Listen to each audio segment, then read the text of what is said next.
ہم سنائیں گے جب امام آئیں گے، زخم دل دکھائیں گے جب امام۔ اعوذ باللہ من الشیطان الرجیم، بسم اللہ الرحمن الرحیم۔ جزیرہ خضرہ کے عنوان کے ذیل میں ملاقات امام زمانہ کا چوتھا واقعہ۔ یہ واقعہ بھی شیخ حسن ابتہی نے اپنی کتاب ملاقات امام زمان میں حقائق نمبر 70 کے عنوان کے تحت درج کیا، اور یہ واقعہ انہوں نے شیخ صدوق کی کتاب اکمال الدین سے نقل کیا ہے۔ علی ابن محضیار کی قبر اہواز میں ہے، جس پر بقع بنا ہوا ہے اور عمومی زیارت گاہ کا درجہ رکھتی ہے۔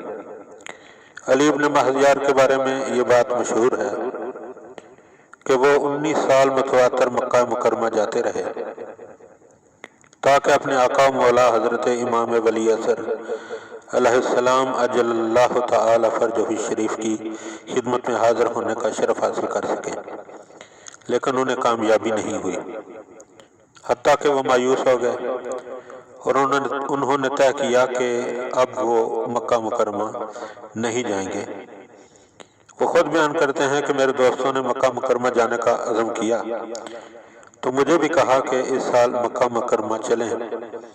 میں نے کہا کہ ہاں، اس سال کچھ مجبوریاں ہیں، میں اس لیے مکہ مکرمہ جانے کا ارادہ نہیں رکھتا، لیکن رات کو عالم خواب میں کسی کو کہتے ہوئے سنا کہ اس سال مکہ مکرمہ آؤ، سفر سے ناغہ نہ کرو، انشاءاللہ اپنے مقصد کو پالو گے۔ چنانچہ میں نئے حوصلے سے سفر کے لیے تیار ہو گیا، اور دوستوں کو جب میرے سفر کے ارادے کا علم ہوا تو وہ حیرت کرنے لگے، لیکن میں نے اس کا سبب بیان نہیں کیا۔ بالآخر مکہ مکرمہ حاضر ہوئے، اعمال حج انجام دیے۔ میں ہمیشہ مسجد الحرام کے ایک کونے میں بیٹھتا تھا، اس مرتبہ بھی ایک کونے میں جا بیٹھا اور سوچنے لگا کہ کیا میرا خواب سچا تھا یا صرف خیال تھا۔ ایک دن میں اپنا سر جھکائے بیٹھا تھا کہ کسی نے میرے شانے پر ہاتھ رکھا۔ میں نے سر اٹھا کر دیکھا تو گندمی رنگ کا ایک شخص تھا۔ اس نے مجھے سلام کیا اور پوچھا کہ تو کہاں کا رہنے والا ہے؟ میں نے کہا میں اہواز کا رہنے والا ہوں۔ اس نے کہا ابن خطیب کو پہچانتے ہو؟ میں نے کہا اللہ ان پر رحمت کرے، وہ دنیا سے چلے گئے۔ انہوں نے کہا انا للہ و انا الیہ راجعون، اور پھر کہا کہ اچھا آدمی تھا، لوگوں پر بہت احسان کرتا تھا، اللہ اس کی بخشش فرمائے۔ پھر انہوں نے پوچھا کہ علی ابن محضیار کو جانتے ہو؟ میں نے کہا جی ہاں، وہ میں خود ہی ہوں۔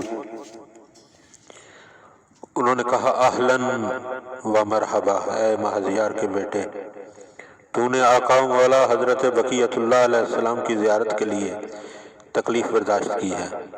میں خوشخبری دیتا ہوں کہ سفر میں تجھے آن حضرت کی زیارت نصیب ہوگی۔ جا اور اپنے ساتھیوں کو الوداع اور خدا حافظی کہہ آ۔ میں شیب ابی طالب میں تیرا انتظار کروں گا تاکہ تجھے آقا و مولا کی خدمت میں لے جاؤں۔ یہ سنتے ہی میں بہت زیادہ خوش ہو گیا۔ میں نے اپنا سامان اکٹھا کیا، دوستوں کو خدا حافظ کہا اور بتلایا کہ مجھے کام درپیش ہے، اس لیے مجھے چند روز رکنا پڑے گا، آپ میرا انتظار نہ کیجیے گا۔ اور پھر میں رات کو شیب ابی طالب چلا گیا، جہاں میں نے انہیں اپنا منتظر پایا۔ پھر میں اور وہ ہستی ایک اونٹ پر سوار ہوئے، عرفات اور منا کے پہاڑوں سے گزر کر طائف کے پہاڑوں کے پاس پہنچے۔ انہوں نے مجھے کہا نیچے اتر آ تاکہ نماز شب پڑھ لیں۔ میں نیچے اترا، اس کے بعد ان کے ساتھ نماز شب پڑھی، پھر سوار ہو گئے، اپنے راہ پر چلتے رہے۔ صبح طلوع ہونے تک سفر جاری رکھا۔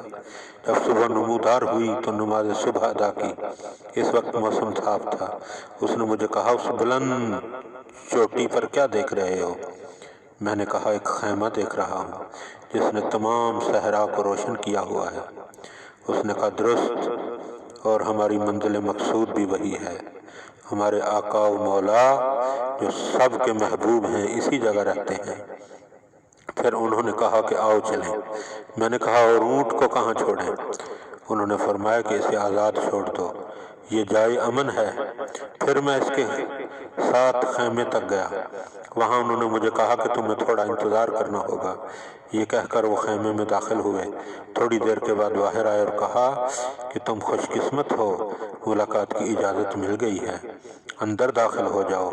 میں خیمے میں داخل ہوا تو دیکھا آقا و مولا سامنے ہی تشریف فرما ہیں، اتنے خوبصورت اور ملیح کہ میرا دل ان کی طرف کھینچا جاتا تھا۔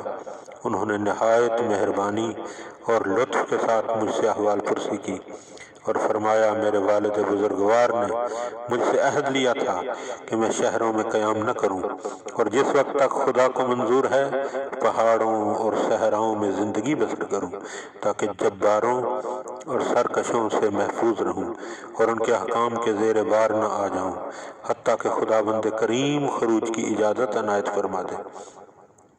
اپنے آقا مولا کی عنایت سے چند دن تک میں اسی خیمے میں حضرت کا مہمان رہا اور ان کے علوم و انوار سے استفادہ کرتا رہا۔